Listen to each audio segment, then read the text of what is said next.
एक सुबह गोलू और उसकी बहन मीनू पापा के साथ स्कूल जा रहे थे। यूं तो दोनों बच्चे पापा का हाथ पकड़कर चलते थे, लेकिन उस दिन पापा का कोई फ़ोन आ गया और गोलू का हाथ छूट गया। गोलू पापा के पीछे पीछे चल रहा था। सड़क पर बारिश की वजह से कई गड्ढे हो रहे थे।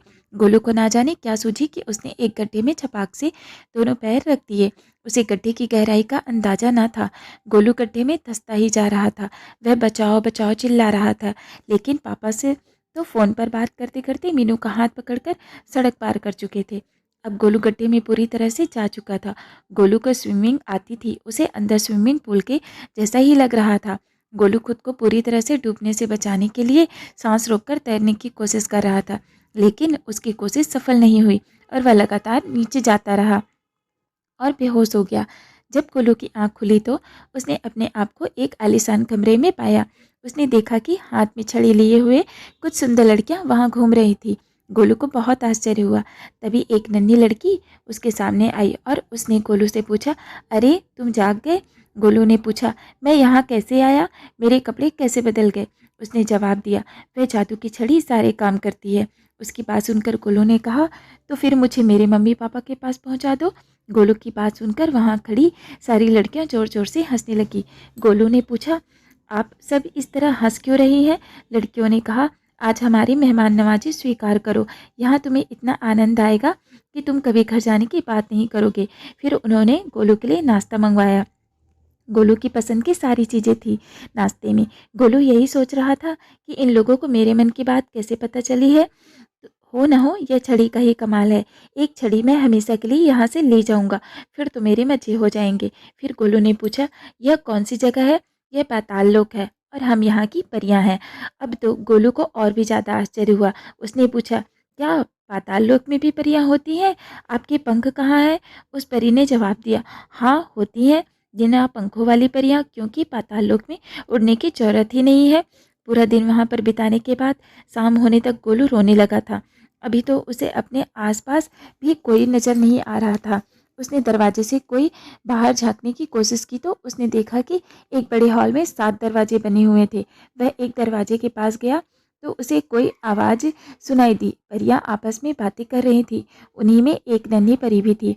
वह नन्ही परी दूसरी परी से कह रही थी, इस बच्चे की खूब खातिरदारी की है, यह जरूरत यहाँ रहने की मान जाएगा। दूसरी परी ने जोर से हंसते हुए कहा, हाँ बहुत ज़रूरी है उसका यहाँ रहना, क्योंकि हम चुड़ैले परियों के रूप में तभी रह पाएंगे जब कोई मनुष्य का बच्चा यहाँ रहे। अगर आज यह बच्चा यहाँ नहीं आता तो हम अपने पुराने रूप में पहुँच जाते। जब तक यह बच्चा यहाँ रहेगा आसपास की परियों को पता भी नहीं चलेगा कि हम चुड़ैलों ने उनकी छड़ियाँ चुराकर उनके जैसा रूप धार धर लिया है। अब इस बच्चे की खातिर छड़ी का लगातार इस्तेमाल जो कर सकेंगी।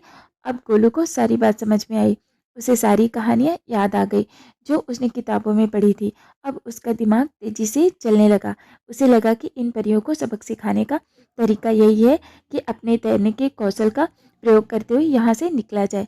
वह इधर उधर घूमकर बाहर जाने का रास्ता ढूंढने लगा। तभी उसे एक काला दरवाजा नजर आया। गोलू दरवाजे में घुसा तो उसे सामने वही दलदल दिखाई दिया।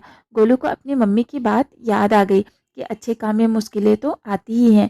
अब उसे सिर्फ अपने मम्मी पापा के पास ही नहीं पहुंचना था, बल्कि उन चुड़ैलों को भी सबक सिखाना था। गोलू अपनी सारी शक्ति बटोर कर उस दलदल में कूद पड़ा और इस तरह से अपने हाथ चलाने लगा कि ऊपर की ओर बढ़ सके। उसमें और शक्ति आ गई थी। कुछ देर में वह ऊपर आ गया था। तभी किसी ने उसके ऊपर ठंडा पानी डाल दिया और उसे दादी की आवाज़ सुनाई दी, कितनी देर से हाथ पर चला रहा है? क्या हो गया है तुझे? जगाने पर जाग नहीं रहा और ना जाने क्या क्या बड़बड़ाया जा रहा है। गोलू जोर से चिल्लाया, मैंने चुड़ैलों को उनकी करतूत का सबक सिखा दिया। आसमान की परियों को उनकी छड़ियाँ वापस मिल जाएंगी। दादी, मैं पाताल लोक घूम कर आया हूँ। दादी हंसते हुए कहने लगी, वाह बेटा, तू भी जोरदार सपने देखता है। पाताल लोक में परियां? तभी पापा और मीनू कमरे में आ गए। गोलू पापा से लिपटते हुए बोला, आपने मेरा हाथ क्यों छोड़ा था? आप रास्ते में चलते हुए फ़ोन पर क्यों बात कर रहे थे? पापा मुस्कुराते हुए बोले, मैं कभी तुम्हारा हाथ नहीं छोड़ता, ना ही रास्ते में फ़ोन पर बात करता हूँ। यह तो तुमने सपने में देखा था। पापा की बात सुनकर गोलू मुस्कुरा दिया। आपको इस कहानी से क्या सीखने को मिला? आप कमेंट्स करके ज़रूर बताइएगा।